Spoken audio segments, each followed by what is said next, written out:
उस मुआशरे की बेहिसी तो देखो। बेटी जान होती है बाप की, बेटी रौनक होती है घर की। एक आदमी के 11 बेटे हैं तो मुझे एक दफा कहने लगा दुआ करें अल्लाह मुझे बेटी भी दे। तो मैंने कहा 11 बेटे हैं, कहने मेरी तो मंजी नूं रोना भी किसे नहीं, बेटे तो नहीं ये काम करते, दुआ करें अल्लाह बेटी दे। मेरी चारपाई के पास तो कोई बैठे। ओ भाई बेटी जो इतने वकार वाली हुई तो आप पढ़िए ना, हजरत दाहिया कल्बी कहते हैं उस शख्स ने आके अर्ज की या रसूल अल्लाह सल्लल्लाहु अलैहि वसल्लम मैंने 100 बच्ची जिंदा दफन। और कहते हैं मेरी अपनी बेटी, मैं सफर पे था तिजारत पे, तो मेरे पीछे से मेरे घर में बेटी हो गई। मेरी बीवी ने अपने मेके जाके छुपा दी,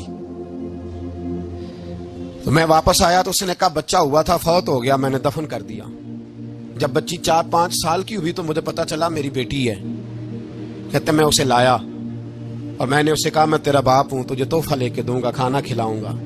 कहते हैं वो मेरे बालों से कभी लिपटती, कभी मेरे सीने पे हाथ रखती, कभी मेरा माथा चूमती, पर मैं उसे ले गया और ले जाकर मैंने गड़ा खोदा और उस गड़े में उस बच्ची को जब रखा, उसने बाहर आना चाहा तो मैंने उसके सर पे ज़रब लगाई। जब चोट लगाई तो वो दोबारा गड़े में गिरी।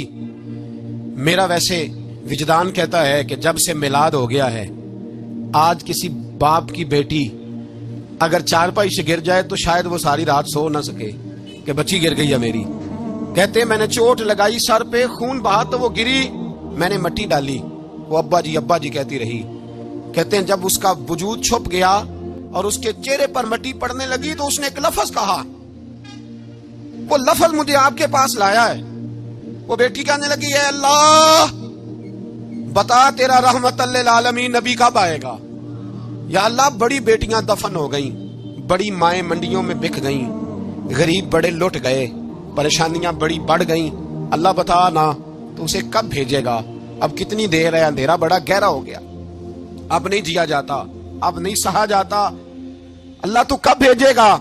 हजरत दाहिया कल्बी कहते हैं वो बता रहा था और नबी करीम बार बार अपनी चादर का पल्लू उठाते थे और अपने आंसू पूंछते थे, बार बार चादर का पल्लू उठाते थे और आंसू पूंछते थे, बार बार उठाते थे आंसू पूंछते थे। हजरत दाहिया कल्बी कहते हैं हुजूर ने पूछा तेरी जुर्रत कैसे हुई, तू हौसला कहां से लाया। उसने कहा महबूबा पता नहीं, लेकिन कुर्बान जाऊं या रसूल अल्लाह सल्लल्लाहु अलैहि वसल्लम मैंने आज सवेरे आपके एक सहाबी को ये कहते सुना है कि वमा अरसलनाका इल्ला रहमतल लिल आलमीन। तो वो ये रहमतल लिल आलमीन के लफ्ज़ हैं, ये तो मैंने अपनी मरती हुई बेटी से सुने थे। तो आज जब मैंने उसकी जुबान से सुने तो मैंने कहा तू उन्हें जानता है। कहा जानता हूं। कहा मुझे भी ले चल। तो हुजूर मैं आपके दरवाजे आया हूं, रब माफ कर देगा। तो मेरे हबीब ने फरमाया चल पढ़ कलमा, जो मेरा कलमा पढ़ ले अल्लाह उसके सारे गुनाह माफ कर दे।